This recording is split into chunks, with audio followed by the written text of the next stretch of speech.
Today's episode is sponsored by the Patriot Gold Group. James Earl Carter's presidency was mired in poor performance due to high inflation, high interest rates in 1979, high fuel prices. He also created the U.S. Department of Education, which was not popular, reduced domestic oil and natural gas access to federal lands, increased payroll taxes to protect Social Security, which placed a burden on businesses and did nothing to stop mismanagement of that fund, and gasoline rationing was also a factor with the rising cost of living. However, he could fall back on one foreign policy success. In 1978, he negotiated the Camp David Accords, which led to a lasting peace treaty between Israel and Egypt. But that did not ease the burdens on the average American.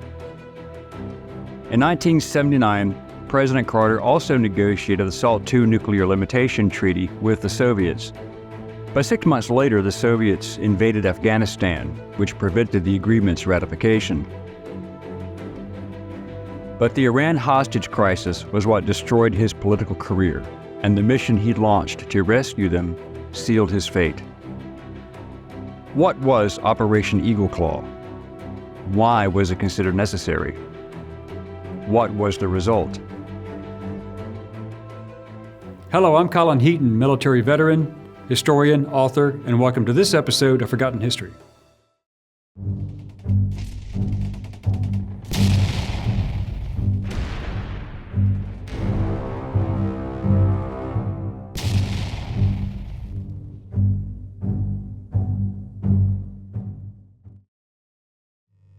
In July 1979, the revolutionaries in Iran forced the Shah to disband his government and flee to Egypt.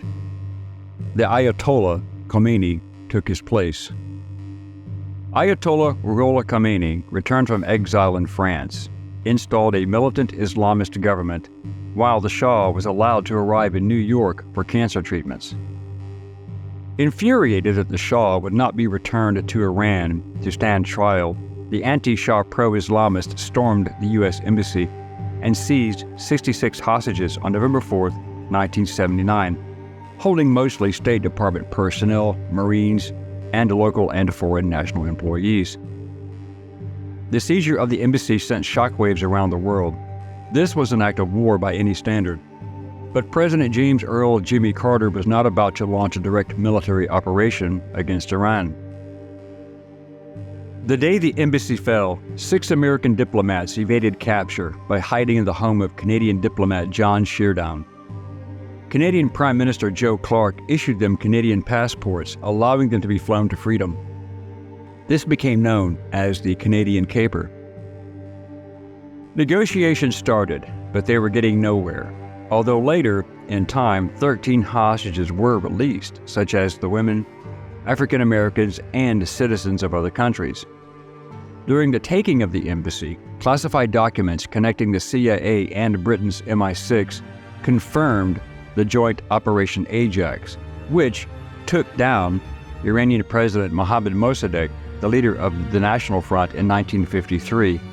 Accordingly, Khomeini justified the actions as attacking a spy ring within his country. The Iranian revolutionary teams publicly displayed the secret documents that they claimed that they had taken from the embassy, painstakingly reconstructing them after they were shredded. Khomeini argued that these persons were already subject to the oppression of American society in referring to the hostages he released. Sometime later, a 14th hostage developed health problems and was likewise released. By the summer of 1980, there were 52 Americans, embassy staff, and Marine security guard hostages still being held.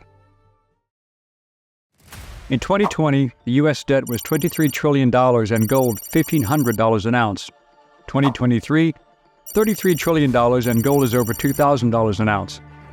There's a direct correlation to the national debt and price of gold. Donald Trump warned, the U.S. dollar no longer being the world standard will be our greatest defeat in 200 years. Dollar all over. But you take a look at what's happening to it now with other countries not using it. Call the proud Americans of the Patriot Gold Group today before it's too late. Mention Forgotten History and you'll always get best-in-class service from patriots protecting patriots. Patriot Gold Group has the No Fee for Life IRA, where your IRA or 401k can be in physical gold and silver, and you may be eligible for the No Fee for Life IRA on qualifying rollovers. Call 888-925-1970 for a free investor guide today. Patriot Gold Group is Consumer Affairs top-rated gold IRA dealer 7 years in a row. So call 888-925-1970 today.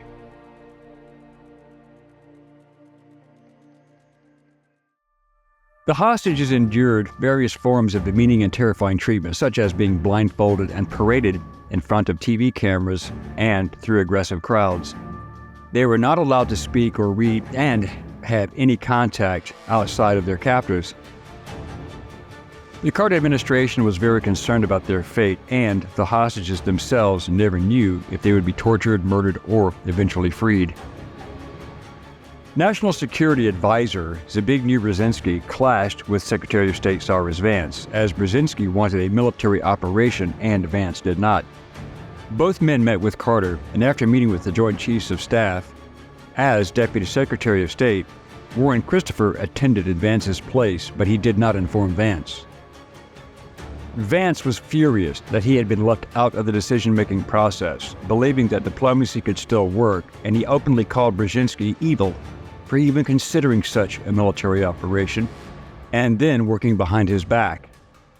President Carter weighed all the options and then decided to approve a high-risk military rescue mission. This mission codename was Eagle Claw, which would send a Delta Force rescue team into Tehran and penetrate the embassy compound to rescue the hostages. However, there were many intelligence and logistical obstacles. There was no way to determine if all the hostages were still in the embassy compound. There was also no way of knowing if all of the hostages, regardless of their location, were even all together and now scattered throughout the city. The plan was complicated, but feasible. The U.S. would use the aircraft carriers USS Nimitz and USS Coral Sea, which were both part of a task force on patrol in the Persian Gulf. U.S. Navy, Army, and Air Force assets, including Marines, were told to be prepared. The founder of Delta Force, U.S. Army Green Beret and decorated combat veteran Colonel Charles Alvin Beckwith, was appointed as the overall mission commander for Joint Task Force 1-79, Operations Rice Bowl and Eagle Claw. He would select the men, weapons, and create the plan for the tactical insertion and egress methods, as well as the extraction of the hostages. But he had very little intelligence to go on. In late afternoon on April 24, 1980, 8 RH-53D Sea Stallion helicopters loaded with commandos flew from the USS Nimitz on radio silence to an improvised airstrip near the small city of Tabas in the Great Salt Desert in eastern Iran. After landing, they were hit by a dust storm, disabling 2 of the helicopters.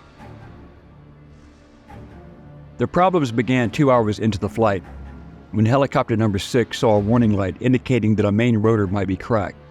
They landed in the desert, confirmed visually that a crack had started to develop, and stopped flying in accordance with normal operating procedure. Number 8 landed and collected the crew of number 6, abandoning that helicopter in the desert, but they did not destroy it. The post-operational report stated that the cracked helicopter blade could have been used to continue the mission, and that its likelihood of catastrophic failure would have been low for many hours, especially at lower flying speeds. The report found that the pilot of number 6 would have continued the mission if instructed to do so. Then, the next morning, on April 25th, the remaining 6 helicopters rendezvoused at the designated landing and refueling site with the waiting Lockheed C-130 Hercules transports, the location designated as Desert 1. The helicopters encountered a second and even larger dust storm en route to the refueling point, and the pilot of number 5 turned back because the mine-laying helicopters were not equipped with terrain-following radar. The report later found that the pilot of number 5 could have also continued to the refueling point if he had been told that better weather awaited him there, but because of the command for radio silence, he did not ask about the conditions ahead. The report also concluded that there were ways to pass the information between the refueling station and the helicopter force that would have small likelihood of compromising the mission. The imposed radio silence was later determined to not have been necessary. Additionally, Number 2 experienced a partial hydraulic system failure, but was still able to fly on for 4 hours to the refueling station. The inspection showed that a major hydraulic fluid leak had in fact damaged the pump controlling the control surfaces and would be unable to continue safely, and it could not be repaired in time to continue the mission. During the mission, a third helicopter was also debilitated by the sandstorms, bringing the total below the 6 Colonel Beckwith considered as necessary for the mission to succeed. The sand and winds had fouled the engines, intakes, and rotors.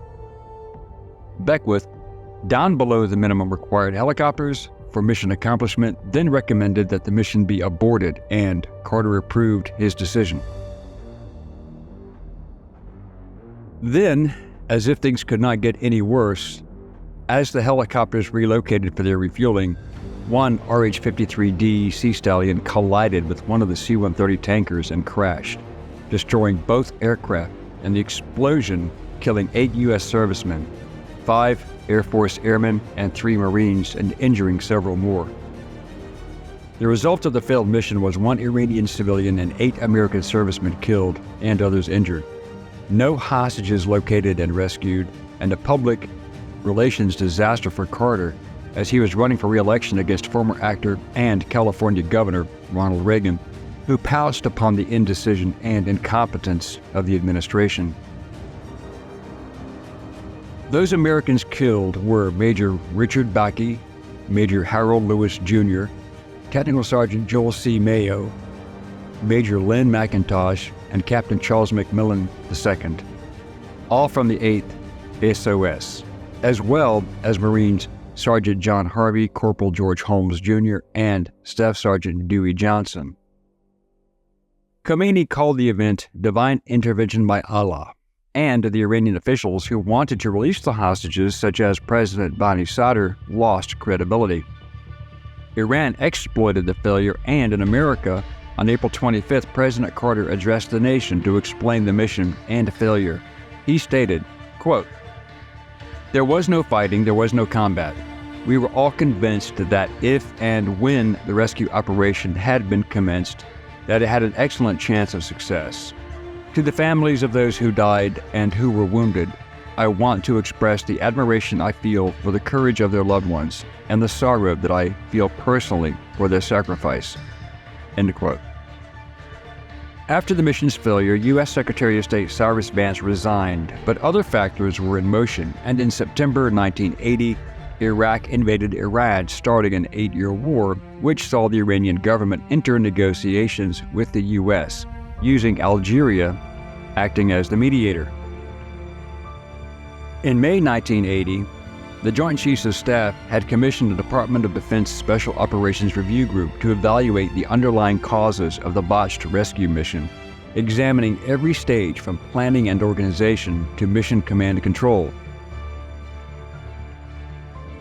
Led by former Chief of Naval Operations, Admiral James L. Holloway III, his report, which became known as the Holloway Report, concluded that the ad hoc nature of Eagle Claw's organization and planning created too much room for error. The resulting evaluation saw the creation of the Unified United States Special Operations Command to ensure that a lack of inter-service communication never produced another failure such as this. It has been suggested that Reagan had used back channels to convince Iran to not release the hostages until his inauguration, but this is pure fantasy for several reasons. Reagan had no guarantee that he would even win the election. He also did not have any political clout or leverage to even discuss the issue with Iran. However, during his campaign, he made it quite clear that if he won the election, Iran would pay a great price, far greater than anything they had yet experienced. The Iranians took him seriously, hence the agreements and release of the hostages after his inauguration. The loss of the embassy and the hostages being taken seriously damaged Carter's image at home and abroad, but the failed rescue mission only cemented an image of total incompetence. Carter's political unpopularity plummeted. It is widely possible that the Iranians could see the writing on the wall and that all of Reagan's rhetoric against Iran could in fact come to fruition. The hostages were released after being held for 444 days on January 20th, 1981, returning home the next day after Iran had signed the Algeria Accords the day before, and just a few hours after Ronald Reagan delivered his inaugural address. This event set in motion decades of open hostility between Iran, the USA, and many other Western nations, which we still experience today. Aside from those captured at the embassy, there were also civilians being held hostage separately who had been rounded up by the street gangs of the new Iranian Revolutionary Guard. They were Jerry Plotkin, an American businessman released in January 1981, Mohi Sabani, Iranian-American engineer who was released on February 4th, 1981, Zia Nasri, Afghan-American, released November 1982, Cynthia Dwyer, American reporter, arrested on May 5, 1980, charged with espionage and freed on February 10, 1981. Phil Chiapparoni and Bill Gaylord, electronics data systems employees who were rescued by the team led by retired United States Army Special Forces Colonel Arthur Bull Simons in 1979, shortly after the embassy takeover. This mission was funded by EDS owner Ross Perot, and was not sanctioned by the U.S. State Department. Perot once said, quote, "The fact that the Carter government was not involved was the reason we succeeded," end quote. In addition, there were 4 British missionaries, including John Coleman, his wife Audrey Coleman, and Jean Waddell, all of whom were released in late 1981. Thanks for watching today's episode of Forgotten History. If you like this episode, please consider becoming a channel member or joining our Patreon page. This would help us offset the ever-increasing cost of production. As always, please like, share, and comment. And if you have any show ideas, please contact us, and we'll get back to you as soon as possible. Until next time.